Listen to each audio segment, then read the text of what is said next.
tous, je suis très contente de vous retrouver aujourd'hui dans une nouvelle vidéo. Vous l'aurez vu dans le titre, auteur du mois, c'est parti. Et aujourd'hui j'ai décidé de vous parler de Liane Moriarty, qui est une autrice australienne que j'aime beaucoup. Je pense que c'est une évidence que je l'aime beaucoup puisque j'ai lu tous ses romans publiés en France, voilà, que je pense que je vous ai parlé de tous.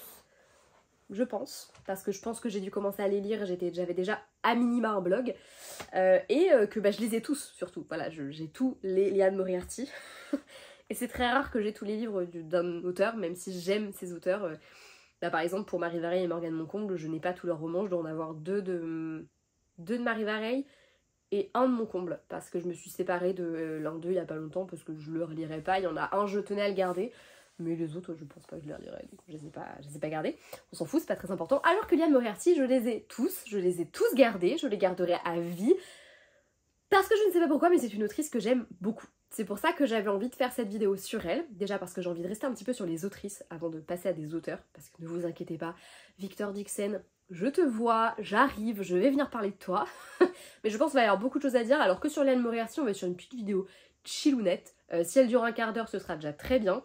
Parce qu'il n'y a pas tant de choses à dire que ça. Par exemple pour la partie anecdote, j'ai rien trouvé de particulier à vous dire. Du coup, il n'y aura pas de partie anecdote. Ou peut-être des anecdotes de lecture, mais là comme ça, j'en ai aucune qui me vient. Voilà. Donc, Liane Moriarty, je l'ai découvert un peu par hasard. Je crois que j'avais acheté un de ses romans parce que le résumé me plaisait. C'était Le secret du mari. Et après, j'ai dû regarder Big Little Lies. Ouais, je crois que j'ai regardé la série avant de lire le bouquin, que j'ai adoré, donc j'ai lu le bouquin, et puis en fait ça s'est enchaîné, à chaque fois que j'en lisais un, j'adorais, donc j'ai suivi toutes ces sorties, je les ai tous lus et tous aimés, certains adorés, voilà.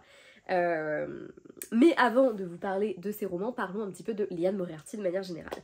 Elle est née en 66 en Australie, j'ai pas noté où exactement, mais honnêtement, j'ai envie de dire qu'on s'en fout un petit peu, parce que bon, vous sauriez me situer une seule ville vraiment de manière exacte sur la carte de l'Australie? Moi non plus. Voilà. Elle est la sœur de Nicolas et Jacqueline Moriarty qui sont également des autrices. J'ai lu un roman de Nicolas Moriarty, son premier qui est sorti il n'y a pas si longtemps que ça. Et Jacqueline Moriarty, elle a notamment écrit un roman avec une histoire de lettres. Putain, comment il s'appelle? Je l'ai pas noté donc j'ai oublié. Je ne sais plus. Donc ça avait l'air un peu romance contemporain, enfin du contemporain mais peut-être un peu plus axé romance. Nicolas, on est plus sur de la... ça tire un peu vers le thriller, parce que nous, d'ailleurs, en librairie, il était rangé en thriller. Moi, je trouve que ça rentre un petit peu dans ce que fait Liane Moriarty, c'était plutôt un peu du drame familial, j'ai envie de dire. Voilà. J'ai pas lu Jacqueline, mais j'aimerais bien éventuellement la lire également, pour voir un petit peu la plume, si j'aime autant. Parce que Nicolas, j'avais gardé un très bon souvenir de son roman. J'en ai parlé sur la chaîne, parce que je l'ai lu cette année. Non, l'année dernière. Mais je me rappelle plus quand exactement, mais voilà, n'hésitez pas à aller farfouiller si le cœur vous en dit. Deux de ces romans ont été adaptés en série et il faut savoir qu'il y en a un autre qui était en cours d'adaptation, mais ça fait un moment, donc à mon avis ça a été abandonné. Et j'ai pas noté lequel c'est parce que je suis vraiment une youtubeuse en carton. Mais sinon, vous pouvez retrouver Petit secret et grand mensonge qui a été... adapté sous le titre Big Little Lies, je crois que c'est le titre anglais du roman, et 9 parfaits étrangers que j'ai pas encore regardé comme série, mais Big Little Lies, très très bonne série, c'est une très bonne adaptation du roman, et avoir lu le roman n'empêche pas de regarder la série, même si bon vous ne serez pas surpris de la fin, mais je trouve que l'un et l'autre apportent quelque chose, et pour le coup je trouve que c'est une très bonne adaptation, qui est très fidèle au bouquin, et qui en même temps, encore une fois, apporte vraiment des choses. Puis le jeu des acteurs est incroyable, Nicole Kidman, mais... je l'ai redécouvert avec ce film, franchement, cette série, pardon. Voilà, donc il faut que je regarde 9 parfaits étrangers, parce qu'elle joue également dedans. Et je me demande d'ailleurs si c'est pas elle qui l'a soit réalisé, soit produit, mais en tout cas, voilà. Elle a mis sa petite patte dedans. Elle écrit du coup principalement de la littérature contemporaine avec une petite dose de mystère, de la littérature pour adultes, mais elle a également écrit des romans pour les enfants. De mémoire, il en avait 3, mais qui n'ont jamais été traduits en France, donc je vais pas en parler dans cette vidéo.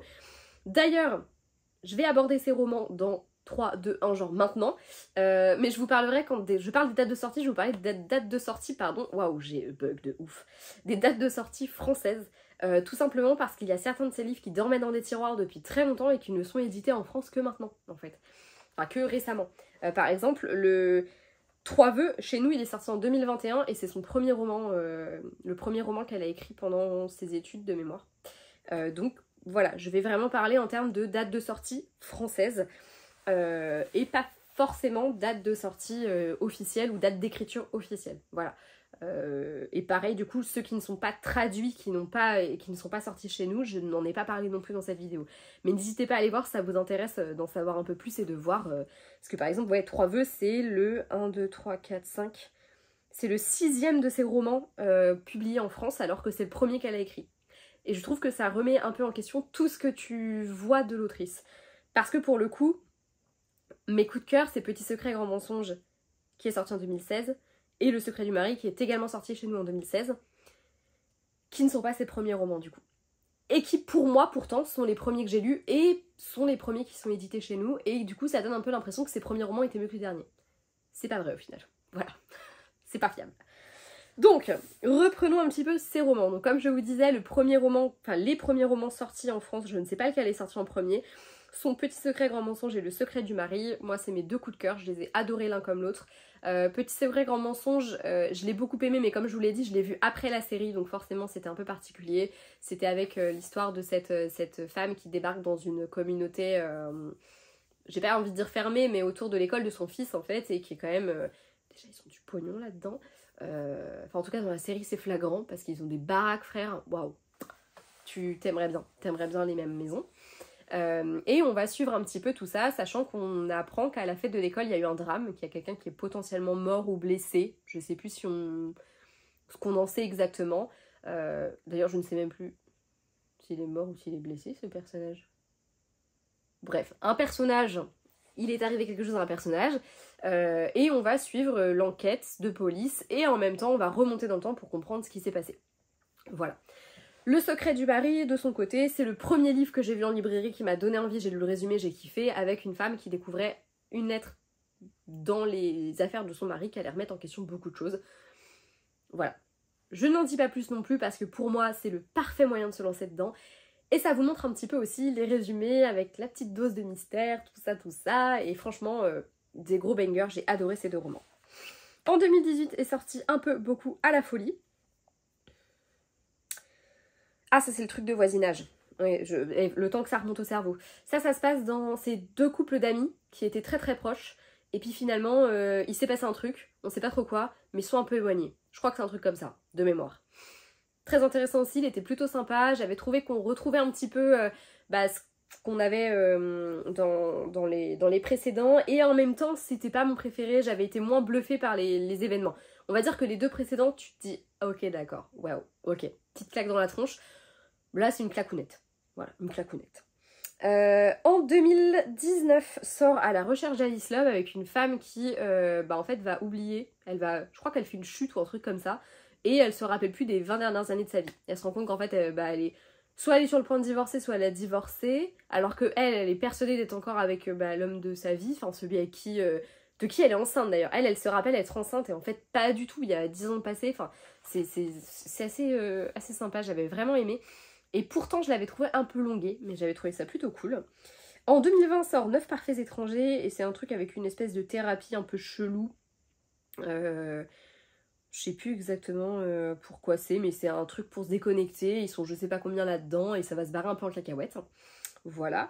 En 2021 sort 3 vœux, avec des triplés. On va suivre les aventures d'une sororité de triplés. Comment on dit? Parce que sororité, c'est pour... j'allais dire une fraternité, ça se dit une sororité ou ça se dit que pour les trucs étudiants? Je crois qu'il y a un autre mot mais je l'ai plus en tête. Bref, c'est 3 sœurs triplées, on va suivre un peu tout ça. Il y a un drame qui se passe à un anniversaire. À leur anniversaire, elles se retrouvent au restaurant, il se passe quelque chose et on va remonter dans le temps pour comprendre pourquoi ça se barre en cacahuète. En 2022, il y a 7 matchs que je vous ai présenté il n'y a pas si longtemps que ça en vidéo. Ça fait peut-être un an maintenant quand même. Que c'est sorti, je crois que je l'ai lu en début d'année dernière, donc ouais ça fait peut-être un an quand même. 7 matchs qui est sorti en 2022 dans lequel ah oui c'est une femme qui va disparaître et on va essayer de comprendre où est-ce qu'elle est, qu'est-ce qui s'est passé, voilà le mari est accusé, enfin bref c'est branle-bas de combat. Et enfin le dernier qui est sorti en 2023, Amour et autres obsessions, que je vous ai présenté il y a très peu de temps puisqu'il est sorti en poche cette année, qui lui va nous faire suivre une femme qui, entre guillemets, j'ai envie de te dire, elle a un peu tout pour plaire, tout va bien dans sa petite vie, il lui manque juste l'amour et elle va justement rencontrer l'homme, celui qui fait battre son cœur, chavirer son âme, etc. Sauf que il a une ex un peu envahissante. Voilà, je vous laisserai aller voir mon avis. En tout cas, c'est que des livres que j'ai lus, que des livres que j'ai aimés. Il y en a que j'ai un peu moins aimé que d'autres. Je pense notamment à 7 et Match, qui pour moi est le moins bon de Liane Moriarty. D'ailleurs, ce serait intéressant que je regarde quand est-ce qu'elle l'a écrit. Je suis très con, j'aurais vraiment dû me noter les dates parce que je pense que ça aurait pu être vachement intéressant d'en parler avec vous dans cette vidéo. Mais je suis une teubée, c'est pas grave. En tout cas, lisez Liane Moriarty, ses romans sont très très cool. Et ce que j'aime le plus dans ces romans, parce que ça va être ce qui va clôturer la vidéo puisque je n'ai pas d'anecdote, déjà c'est la psychologie des personnages. Je trouve qu'elle a une manière très particulière de traiter les portraits de ces personnages. C'est des gens qui sont hyper ancrés dans le réel. Ils vont avoir des qualités, ils vont avoir des défauts, ils vont pas être... En fait, ils ont jamais la perfection qu'on a dans les romans, dans beaucoup de romans où le personnage, tu l'idéalises pas mal quand même. Là, en l'occurrence, je trouve qu'ils sont très réels. Ils sont très réels tant par leur physique que par leur façon de penser. Et elle va beaucoup creuser la psychologie de ces personnages, elle va beaucoup jouer avec. C'est pour moi, la psychologie des personnages est presque un personnage à part entière. Et surtout, la psychologie est toujours hyper inhérente à ce qui va se passer dans le récit. La psychologie des personnages va déterminer ce qui se passe. Et c'est des récits qui sont très psychologiques, contre toute attente. J'ai beaucoup trop dit le mot psychologie ou psychologique. Un deuxième point que j'aime beaucoup, c'est les montagnes de secrets, parce qu'à chaque fois, elle joue aussi avec la notion de secret. Il y a toujours une question qu'on se pose, soit au début du roman, soit au fur et à mesure de l'avancée du roman, et je trouve que c'est hyper malin à chaque fois. C'est hyper malin à chaque fois, c'est bien fait, il y a toujours vraiment un petit truc comme ça qui fait que tu te laisses prendre au jeu parce que les personnages ont des secrets, parce que tu sens qu'il y a quelque chose de plus qu'on t'a pas dit. Et ça, c'est vraiment très très bien foutu. À la rigueur, le seul qui est pas trop dans cette optique-là, je pense que c'est Amour et autre obsession. Où il n'y a pas un mystère un peu à résoudre dedans, alors que dans les autres, il y a quand même toujours un petit peu une petite part de mystère, un petit truc à résoudre en fait pour que toutes les pièces du puzzle s'emboîtent. Et voilà. Et du coup, c'est rejoint un petit peu par les chutes et les rebondissements de ces romans, qui est pour moi le dernier gros point positif de ces récits. Parce que, oui, les petits secrets font que à la fin, t'as des rebondissements, t'as différentes chutes tout au long du récit, qui te font remettre en perspective tout ce que t'as lu jusque-là.